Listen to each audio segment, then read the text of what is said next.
जय हिंद साथियों, आप सभी का स्वागत है सभी क्लासेस में। आज की वीडियो में हम लोग देखने वाले हैं क्लास 10 का इतिहास।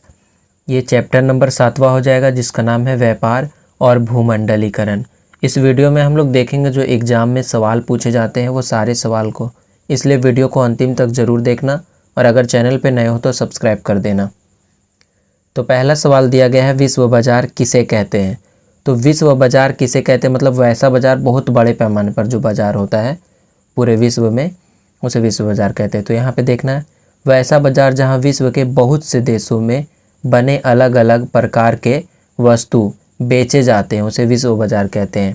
कहने का मतलब है विश्व बाज़ार हम लोग उसे कहेंगे जहाँ पे विभिन्न देशों में जो वस्तुएं बनता है वो सारा वस्तु वहाँ पे मौजूद होता है वो बाज़ार में, तो उस बाज़ार को विश्व बाज़ार कहा जाता है। अगला सवाल है, औद्योगिक क्रांति क्या है। तो लिखना है औद्योगिक क्रांति का मतलब क्या होता है वो अभी देखो जान लो। 18वीं शताब्दी के उत्तरार्ध में यानी 18वीं शताब्दी के बाद इंग्लैंड से शुरू हुई वैज्ञानिक तकनीकी प्रगति और उत्पादन प्रणाली में व्यापक परिवर्तन को औद्योगिक क्रांति कहते हैं। तो औद्योगिक क्रांति क्या है, 18वीं शताब्दी में क्या हुआ था, बहुत अधिक जो है तकनीकी का उपयोग होने लगा उत्पादन में, जिससे मतलब जो है उत्पादन प्रणाली में बहुत ज़्यादा परिवर्तन आ गया व्यापक रूप से। पहले जो है कोई भी वस्तु को बनाने के लिए श्रम लगता था, मजदूर लगता था और अपने हाथों से काम करता था, लेकिन वही काम को जब मशीनों के द्वारा किया जाने लगा, तो मशीनों के द्वारा जब किया जाने लगा तो वही जो है परिवर्तन को औद्योगिक क्रांति कहते हैं। अगला सवाल है, आर्थिक संकट से आप क्या समझते हैं। तो आर्थिक संकट क्या है, वैसी स्थिति जब कृषि, उद्योग एवं व्यापार का विकास रुक जाता है। कहने का अर्थ है कि वैसा स्थिति जब पैदा हो जाता है जब उद्योग यानी कल कारखाना और व्यापार यानी लेन देन और विकास का काम जो है रुक जाता है, कृषि का काम रुक जाता है, खेती सब का काम रुक जाता है, जिससे बेरोजगारी बढ़ जाती है। जब ये सारा काम रुक जाएगा तो बेरोजगारी तो बढ़ना ही है, तो बेरोजगारी बढ़ जाता है और बाज़ार में वस्तु एवं सेवा की कीमत घट जाती है। इसे आर्थिक मंदी कहते हैं। कहने का मतलब है आप कोई भी वस्तु बेचिएगा बाज़ार में तो वो कोई जल्दी खरीदेगा नहीं, जिसके कारण जो है आपको वस्तु का जो है मूल्य कम करना पड़ता है। यानी मूल्य का जो वस्तु का मूल्य भी अगर कम हो जाएगा तो भी वस्तु कोई खरीदेगा नहीं, क्योंकि उसके पास पैसा ही नहीं रहेगा आदमी के पास खरीदने के लिए। तो ऐसा स्थिति पैदा हो जाता है, तो इसी को बोला जाता है आर्थिक संकट। अगला सवाल है, भूमंडलीकरण से किसे कहते हैं। भूमंडलीकरण क्या है, किसे कहते हैं। तो आंसर में लिखना है वह प्रक्रिया जिसमें पूरा विश्व को जोड़कर एक गांव के रूप में बदल दिया जाता है, जिससे अधिक देशों के लोग आपस में मिलने लगते हैं और व्यापार का स्वरूप अंतर्राष्ट्रीय स्तर पर ले जाता है, उसे भूमंडलीकरण कहते हैं। मतलब वैसा व्यवस्था जिसमें जो है विभिन्न देशों के लोग जो है आपस में मिलने लगते हैं और जो है व्यापार का स्वरूप यानी व्यापार जो है बहुत बड़े पैमाने पर होने लगता है, अंतर्राष्ट्रीय पैमाने पर होने लगता है, तो वैसा स्थिति को भूमंडलीकरण कहते हैं। अगला सवाल है, ब्रेटन वुड्स सम्मेलन का मुख्य उद्देश्य क्या था। तो ब्रेटन वुड्स सम्मेलन का मुख्य उद्देश्य क्या था, ये कब हुआ था। तो ये जो है 1944 ईस्वी में हुआ था ब्रेटन वुड्स सम्मेलन। ब्रेटन वुड्स सम्मेलन का मुख्य उद्देश्य जो है विश्व व्यापार और अर्थव्यवस्था को स्थिर करना तथा IMF और विश्व बैंक जैसी संस्थाओं की स्थापना करना था।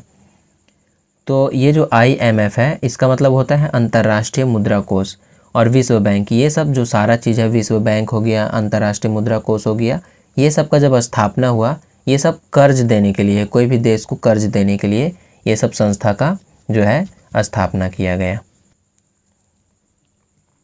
अगला सवाल है, बहुराष्ट्रीय कंपनी क्या है। तो बहुराष्ट्रीय कंपनी क्या होता है, वैसा कंपनी जो एक साथ जो है अपना व्यापार कई देशों में करता है, तो वो जो है कंपनी बहुराष्ट्रीय कहलाता है। जैसे यहाँ पे देख सकते हैं, वैसी कंपनी जो एक साथ कई देशों में अपना व्यापार करती है उसे बहुराष्ट्रीय कंपनी कहते हैं। जैसे सैमसंग हो गया, तो सैमसंग आपको भारत में भी मिल जाएगा और भी दूसरा देश में भी मिल जाएगा सैमसंग का प्रोडक्ट। इसी प्रकार से कोका कोला हो गया, तो ये जो है दोनों बहुराष्ट्रीय कंपनी है। अगला सवाल है 1929 के आर्थिक संकट के कारणों को संक्षेप में स्पष्ट करें। तो लिखना है 1929 के आर्थिक संकट के कारण निम्नलिखित है। पहला, प्रथम विश्व युद्ध आर्थिक मंदी का प्रमुख कारण है। यानी जो प्रथम विश्व युद्ध हुआ था तो उसमें अधिक धन और जन का हानि हुआ था, जिसके कारण जो है ये जो है 1929 का आर्थिक संकट आ गया था।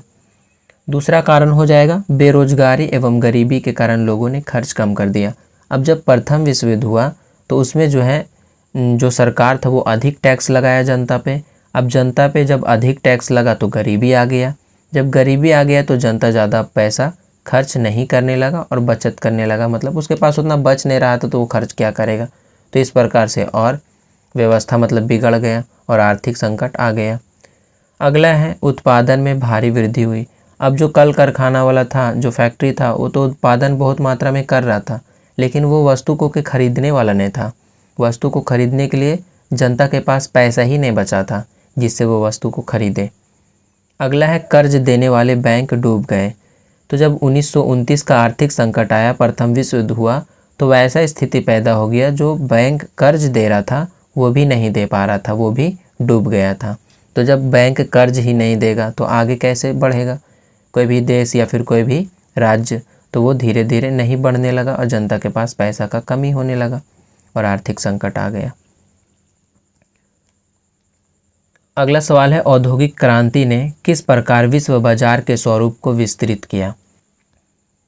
तो औद्योगिक क्रांति क्या होता है? औद्योगिक क्रांति मतलब मशीनों के द्वारा हर एक चीज़ का निर्माण होता है, तो वो औद्योगिक क्रांति में आता है। औद्योगिक क्रांति से उत्पादन में वृद्धि हुई, मतलब जब औद्योगिक क्रांति आया, मशीनों से जब सब चीज़ बनने लगा तो उत्पादन तेज़ी से होने लगा। परिवहन एवं संचार साधनों का विकास हुआ। अब जैसे वो प्रोडक्ट तेज़ी से बन रहा, वस्तु तेज़ी से बन रहा, तो उसको एक जगह से दूसरा जगह लेके जाना चाहिए, बेचने के लिए ले जाया जाता है। तो जिसके कारण लेके जाने के लिए परिवहन व्यवस्था और संचार व्यवस्था का जो है विकास हुआ।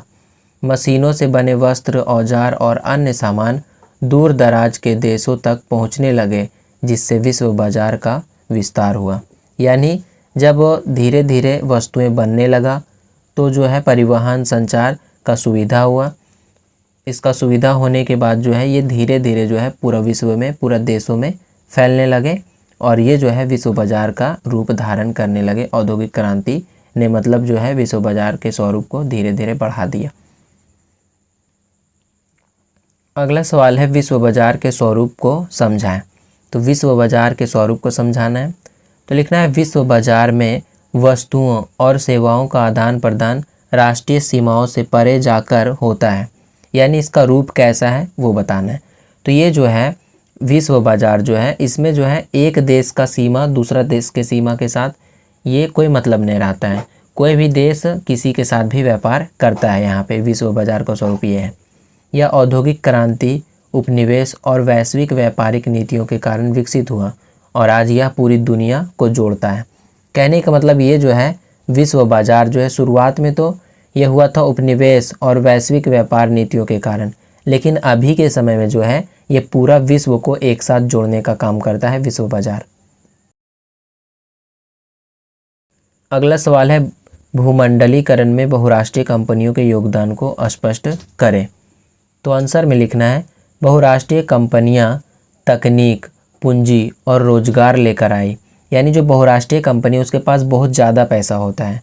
उसके पास जब बहुत ज़्यादा पैसा होगा, साधन बहुत ज़्यादा होगा, तो नया नया तकनीक लाएगा, पूंजी तो उसके पास है ही है, रोजगार लाएगा, ये सारा चीज़ लेके आएगा। इन्होंने उत्पादन को वैश्विक रूप दिया, नए उपभोक्ता बाजार बनाए और अंतर्राष्ट्रीय व्यापार को गति दी। यानी बहुराष्ट्रीय कंपनी जो है जिसके पास बहुत पैसा होता है वो जो है वैश्विक रूप से मतलब पूरा विश्व के रूप में फैला दिया, मतलब व्यापार को जो है वैश्विक बना दिया। पूरा विश्व के साथ व्यापार करने के लिए वो एक मतलब बाजार तैयार कर दिया और अंतर्राष्ट्रीय व्यापार जो है होने लगा ज़्यादा मात्रा में। अगला सवाल है 1950 के बाद विश्व अर्थव्यवस्था के पुनर्निर्माण के लिए किए जाने वाले प्रयासों पर प्रकाश डालें। यानी 1950 के बाद जो है विश्व का जो अर्थव्यवस्था है उसका पुनर्निर्माण कैसे हुआ और पुनर्निर्माण कराने में जो है किसका प्रयास रहा वो बताना है। तो यहाँ पे लिखना है द्वितीय विश्व युद्ध के बाद, मतलब द्वितीय विश्व युद्ध जो हुआ था उसके बाद IMF यानी अंतर्राष्ट्रीय मुद्रा कोष, विश्व बैंक जैसी संस्थाओं का गठन हुआ। द्वितीय विश्व युद्ध के बाद जो है ये दो तीन जो है संस्था उसका गठन हुआ। अंतर्राष्ट्रीय व्यापार संगठनों ने सहयोग दिया, मतलब अंतर्राष्ट्रीय जो संगठन था व्यापार का वो सहयोग दिया। यूरोप का पुनर्निर्माण मार्शल योजना द्वारा हुआ और वैश्विक अर्थव्यवस्था को स्थिर करने के प्रयास किए गए। यानी जो अर्थव्यवस्था गिर चुका था उसको धीरे धीरे पटरी पे लाने का प्रयास किया गया और धीरे धीरे सारा अर्थव्यवस्था को सुधारने का प्रयास किया गया। ये सारा चीज़ कैसे सुधरा? तो कई ऐसे संस्था का गठन हुआ जो इसको सुधारने का काम किया। अगला सवाल है भूमंडलीकरण के भारत पर प्रभाव को स्पष्ट करें। तो भूमंडलीकरण का भारत पर क्या प्रभाव पड़ा वो लिखना है। तो लिखेंगे भूमंडलीकरण से भारत में विदेशी निवेश बढ़ा, यानी विदेशी पैसा जो है भारत में आने लगा भूमंडलीकरण के कारण। तकनीकी विकास हुआ, उपभोक्ताओं को अधिक विकल्प मिले, यानी जो है जनता को अधिक विकल्प मिला कोई भी वस्तु का, कि अगर मान लो हम सैमसंग का लेना चाहते तो सैमसंग का भी ले सकते हैं या फिर रियलमी का फ़ोन ले सकते हैं। मतलब फ़ोन बहुत तरह कंपनी का होता है, यानी हर एक वस्तु का अलग अलग विकल्प मिला कि ये वस्तु नहीं तो वो वस्तु लेंगे कम दाम में, वैसा ही थोड़ा क्वालिटी मिल जाएगा। तो इस प्रकार से मतलब भूमंडली के कारण अलग अलग वस्तु मिला, हम लोगों को चुनने का अधिकार मिला, विकल्प मिला ज़्यादा। परंतु इसका नकारात्मक प्रभाव घरेलू उद्योगों पर पड़ा। मतलब इसका नकारात्मक प्रभाव भी पड़ा। जो छोटे कल कारखाना था जो चल रहा था घरों में, मतलब छोटे पैमाने पर जो चल रहा था वो धीरे धीरे बंद होने लगा और पूरा ही बंद हो गया। क्योंकि जो फैक्ट्री में बन रहा था सामान वो सस्ता में बिक रहा था और अच्छा क्वालिटी का था, लेकिन जो घर में छोटा कल कारखाना में बन रहा था उसका क्वालिटी उतना अच्छा नहीं था और वो महंगा पड़ता था, इसलिए वो धीरे धीरे बिकना बंद हो गया और वो ख़त्म हो गया।